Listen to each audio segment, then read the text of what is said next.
그러니까 이제 내가 약사인데 약을 많이 먹게 많이 홍보를 하고 약 먹으면 좋아요. 아프면 무조건 약 드세요. 사실 이렇게 얘기해도 모자르긴 한데 그렇지 않고 이제 이런 좀 말도 안 되는 얘기를 하는 이유는 약이라는 게 아픈 데를 뭐 치료하고 병을 고치기 위해 사실 먹는 거기는 한데 우리가 이제 치료 또는 치료제의 개념을 좀 다시 한번 생각해 좀 볼 필요가 있는데 우선 일단 약이라는 거는 우리가 치료를 하기 위해서 먹는 거고 병을 낫게 하기 위해서 먹는 건데 그렇다면 이제 치료제라는 거는 이 약을 먹어서 병이 없어져서 완치가 돼서 더 이상 약을 먹지 않아도 되는 상태를 만들려고 먹는 거잖아요. 그게 어떻게 보면 치료고 치료제인데 그런 의미에서 봤을 때 우리가 먹는 대부분의 약들 뭐 고혈압약, 당뇨약 그 밖에 만성질환 약들 대부분의 약들은 치료제라고 보기엔 좀 한계가 있지 않냐는 거지. 물론 먹었을 때 어느 정도 호전이 되는 먹는 동안 약을 먹는 동안이라도 호전이 되면 그거를 치료라고 얘기를 한다면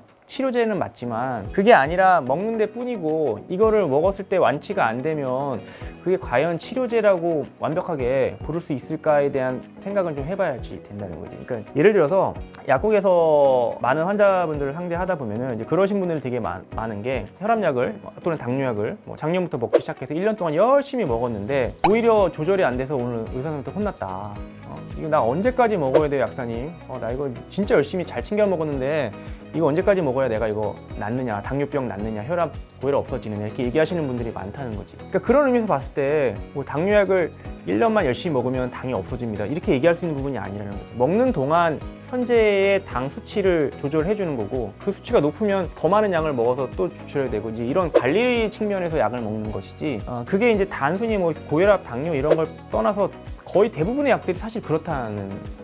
그러니까 그 질병이 생기는 데까지는 다른 원인들이 사실 있는 건데 예를 들어서 식습관이라든지 여러 가지 스트레스 관리라든지 여러 가지 이제 어떤 문제들이 생겨서 그 질병이 발생한 건데 이걸 약으로 다 의존해서 치료를 하려고 한다는 것 자체가 조금 말이 안 된다는 거지. 그러니까 다시 좀 생각해 봐야 된다는 거지. 우리가 머리가 아파서 약을 한두 번 먹으면 없어지는 거는 그거는 약이 그 증상을 없앤 이후에 몸이 알아서 뭔가 치유하는 그런 과정이 우리 몸에는 그런 자연적으로 치유하는 능력이 있기 때문에 사실 그런 거지 그게 사실 어떻게 보면 치료제라고 보기 좀 어렵다고 볼 수 있는 거지.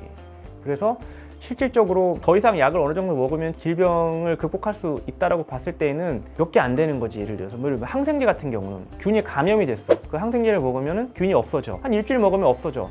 그러면 치료가 됐다라고 볼 수는 있겠지. 그런 의미에서는 치료제라고 볼 수 있는데 우리가 먹는 약 중에 대부분은 그렇지 않다는 거죠. 항암제만 해도 그래. 항암제만 해도 우리가 보통 항암 치료를 열심히 받아서 1년, 2년 재발이 안 되면 완쾌됐습니다 이렇게 판정을 받잖아. 근데 그분이 과연 그 약만 가지고 완쾌가 됐을까? 아니란 말이지. 만약에 3년 동안 그분이 그럼 약만 먹으면서 다른 거 안 하셨을까? 암이 발생 안 하게 담배도 끊으시고 술도 안 먹고 음식도 잘 챙겨가면서 요양을 했으니까 몸이 다시 컨디션이 좋아졌기 때문에 재발이 안 돼. 그 같이 영향이 있는 거지. 나는 담배 계속 폐암에 걸렸는데 담배 계속 피면서 약을 치료해서 암세포가 없어졌어. 내가 계속 담배 피고 다시 또 생겨나겠지. 그러니까 그런 의미에서 봤을 때 그 항암제도 그거를 치료를 해서 3년, 2년 재발이 안 했으니까 완치가 됐다 이렇게 얘기하기는 약이 물론 역할이 컸지만은 약만의 어떤 그런 효과는 아닐 수도 있다는 거지. 그런 의미에서 우리가 이제 약물에 대한 그 치료제에 대한 좀 바라봤을 때 관점을 조금 달리 해야 되지 않을까.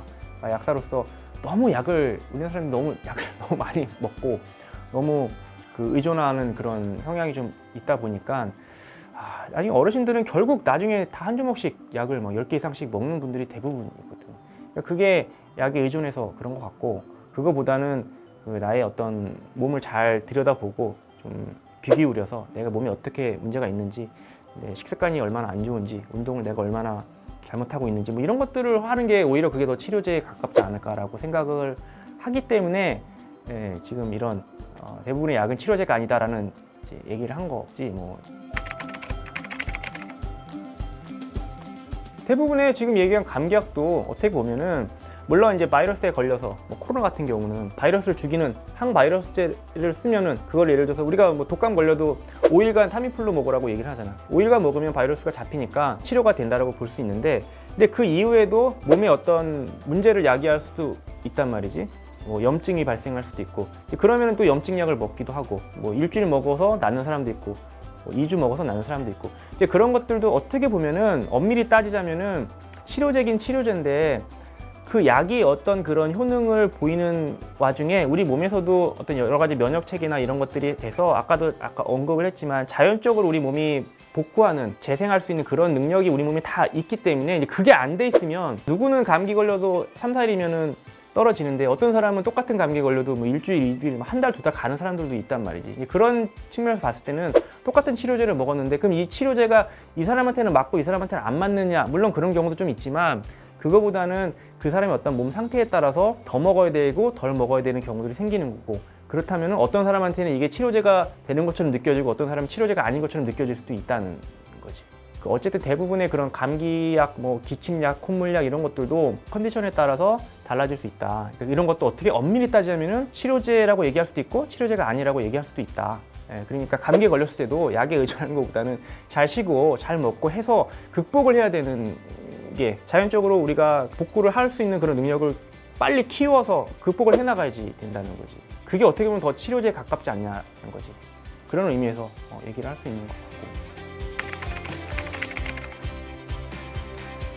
같고. 그거는 이제 좀 케이스 바이 케이스인데 개인적으로 예를 들어서 약 같은 경우가 이제 감기약을 받아왔어요. 두통약도 있고 뭐 다른 여러 가지 증상의 약들이 있을 텐데 예를 들면 나 같은 경우는 해열 진통제 같은 경우는 열이 있거나 뭐 머리가 아파서 이제 약을 받아오신 건데 그 증상이 없으면 그냥 안 드셔도 됩니다라고 말씀을 드리는 편이고 왜냐면 그런 증상은 사실 약을 계속 먹을 필요는 없기 때문에 그런데 이제 예를 들어서 뭐 콧물이나 기침 같은 경우는 좀 오래 가는 경우들도 있단 말이에요. 장기침 같은 경우는 오래 가는 경우도 있고 그게 또 약을 좀 꾸준히 좀 더 먹어야 되는 경우들도 있고 안 그러면 다시 또 재발이 되는 경우들도 있기 때문에 그런 경우는 그냥 조금 더 드시더라도 그냥 이대로 드셔보시라고 말씀을 드리는 편이기도 하고 이제 그런 경우도 있고 또 이제 이게 애매한 부분인데 약을 이제 일주일치 받아오셨는데 제가 그냥 없으면 안 드셔도 돼요 이렇게 얘기했는데 그게 증상이 또 도졌거나 그러면 또 컴플레인이 올 수도 있기 때문에 그러니까 그게 어떻게 보면 이제 약사님들 약사의 어떤 직업의 어떤 뭐 한계라고 해야지 되나? 내가 진료를 본 게 아니기 때문에 이 사람의 증상이 어떤지 잘 모르기 때문에 이 약을 뭐 하루 먹고 그만 두세요 되면 이렇게 쉽게 얘기하기 좀 어렵다는 부분이 있지. 그래서 최대한 이제 의사 선생님 진료 보신 분의 어떤 의견을 존중하는 입장에서 이제 다 복용하시라고 말씀을 드리는데 어떤 약인지를 최대한 알려드리면서 어떤 증상이 없을 때는 뭐 안 드셔도 될 것 같습니다. 뭐 이 정도로 얘기를 드리는 편이지.